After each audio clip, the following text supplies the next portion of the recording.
Ini dari kelompok 2 ingin menjelaskan tentang peradaban Mesir kuno. Selamat menyaksikan.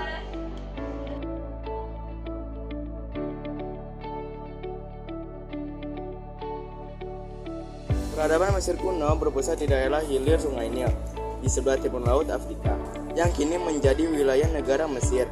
Peradaban ini dimulai sekitar 3150 Masehi dengan unifikasi Mesir Hulu dan Hilir dan berkembang selama kurang lebih 3000 tahun.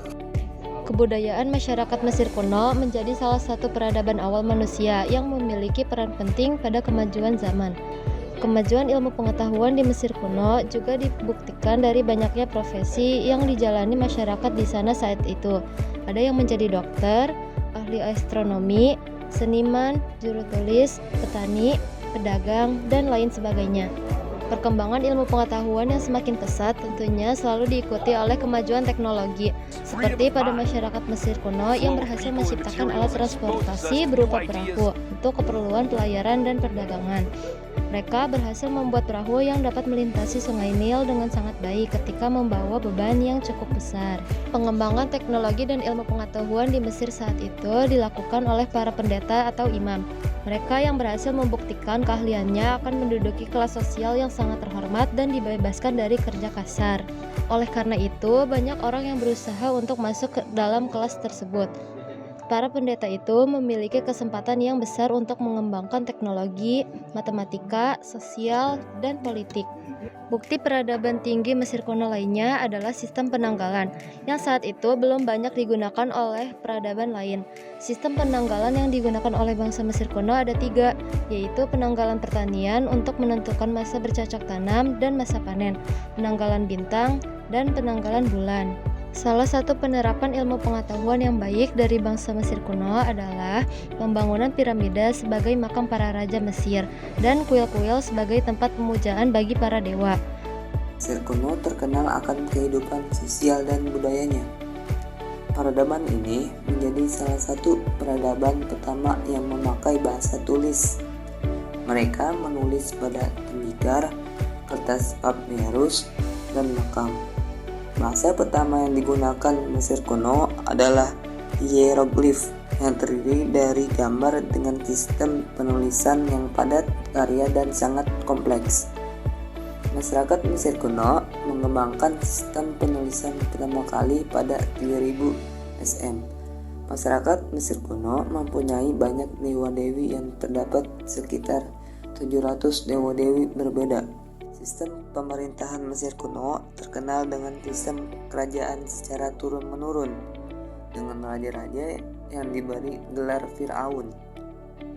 Firaun juga dianggap sebagai dewa raja dengan kekuasaan mutlak, dan setiap kebijakannya bersifat mutlak. Peradaban Mesir kuno memiliki banyak keterkaitan dengan kehidupan manusia dan dunia Mesir kini dalam berbagai aspek. Yang pertama, ada arsitektur dan teknik. Contohnya piramida dan kuil. Teknik konstruksi piramida dan kuil di Mesir kuno menunjukkan keterampilan teknik dan arsitektur yang luar biasa. Banyak metode konstruksi dan prinsip-prinsip yang dipelajari dari peradaban ini masih diterapkan dalam arsitektur modern. Yang kedua ada tulisan dan komunikasi. Contohnya hieroglif. Hieroglif Mesir kuno adalah salah satu bentuk tulisan tertua. Studi tentang hieroglif membantu kita memahami perkembangan bahasa dan tulisan. Yang ketiga ada ilmu pengetahuan dan matematika. Contohnya astronomi. Orang Mesir kuno mengembangkan kalender berdasarkan pengamatan astronomi yang menjadi dasar bagi kalender modern. Yang kedua ada matematika. Penggunaan geometri dalam pengukuran tanah dan konstruksi bangunan di Mesir kuno berkontribusi pada perkembangan ilmu matematika. Yang keempat ada pengobatan dan kesehatan. Pengobatan praktis medis di Mesir kuno termasuk penggunaan obat-obat herbal dan teknik bedah menjadi dasar bagi pengembangan ilmu kedokteran modern. Yang kelima ada seni dan budaya. Seni visual. Karya seni dan patung Mesir kuno mempengaruhi seni rupa dan estetika di seluruh dunia. Yang keenam ada pemerintahan dan hukum. Struktur pemerintahan. Sistem pemerintahan terpusat dengan Firaun sebagai penguasa tertinggi memberikan contoh bagi bentuk-bentuk pemerintah monarki dan birokrasi di masa kini. Peradaban Mesir kuno memberikan berkontribusi besar dalam banyak bidang yang membentuk dasar dari peradaban modern kita. Peradaban Mesir kuno juga memiliki peninggalan yang telah dikenal oleh banyak orang. Yang pertama ada hieroglif. Hieroglif adalah abjad Mesir kuno yang terdiri atas simbol dan gambar. Jumlahnya pun sangat banyak dan sulit untuk dipelajari. Hal itulah yang membuat jumlah orang yang mampu membaca hieroglif cukup terbatas. Lalu yang kedua ada makam Tutankhamun. Makam Tutankhamun juga termasuk salah satu peninggalan Mesir kuno. Beliau ini adalah salah satu raja terbesar Mesir kuno yang memerintahkan sejak tahun 1347 sampai 1339 sebelum Masehi. Tutankhamun dimakamkan di lembah Luxor yang letaknya di dekat Sungai Nil. Tempat ini merupakan wilayah khusus untuk kalangan keluarga Firaun. Lalu yang terakhir ada tembikar. Orang Mesir merupakan salah satu bangsa pertama yang membuat tembikar. Bermula sekitar 4000-an sebelum Masehi. Mungkin orang mulai membuat guci untuk menyimpan gandum dan jelai agar tidak lembab dan berjamur. Tembikar Mesir awal memiliki motif geometri dan dibuat dari tanah liat menggunakan tangan. Periode Mesir yang pertama ada periode pradinasti. Sekitar tahun 5500 Masehi, suku-suku kecil yang menetap di lembah Sungai Nil telah berkembang menjadi peradaban yang menguasai pertanian dan peternakan. Peradaban mereka juga dapat dikenal melalui tembikar dan barang-barang pribadi, seperti sisir, gelang tangan, dan manik-manik. Peradaban yang terbesar di antara peradaban-peradaban awal adalah kebudayaan Badari di Mesir Hulu.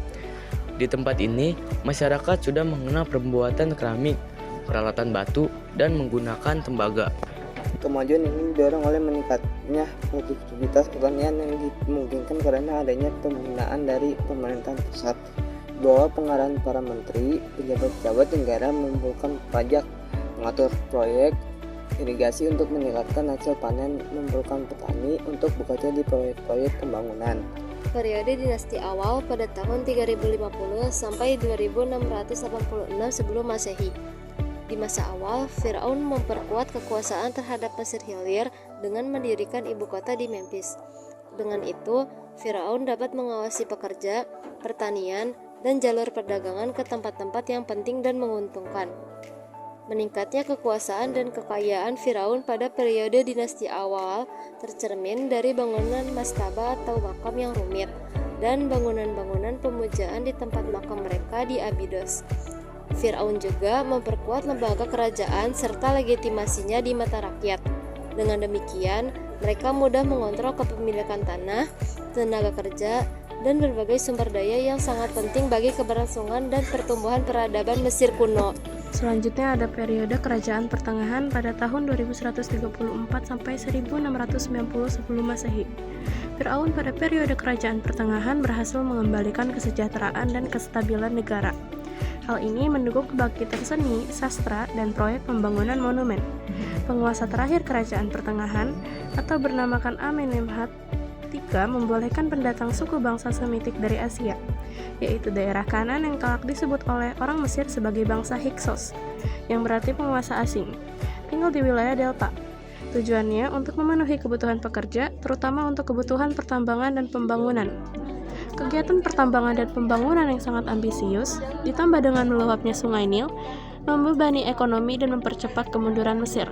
Selama masa kemunduran ini, penduduk Kanan itu berhasil mengambil alih kekuasaan dan memaksa pemerintah pusat ataupun pribumi mundur ke Tebe. Ada periode menengah pertama pada tahun 2181 sampai 1091 sebelum Masehi. Setelah pemerintahan pusat Mesir runtuh pada akhir periode kerajaan lama, pemerintah tidak lagi mampu mendukung atau menstabilkan ekonomi negara. Gubernur-gubernur wilayah tidak dapat menggantungkan diri pada Firaun pada masa krisis. Kekurangan pangan dan sengketa politik meningkat menjadi kelaparan dan perang saudara berskala kecil. Meskipun berada pada masa yang sulit, pemimpin-pemimpin lokal yang tidak berutang upeti kepada Firaun menggunakan kebebasan baru mereka untuk membangun provinsi mereka masing-masing. Terima kasih.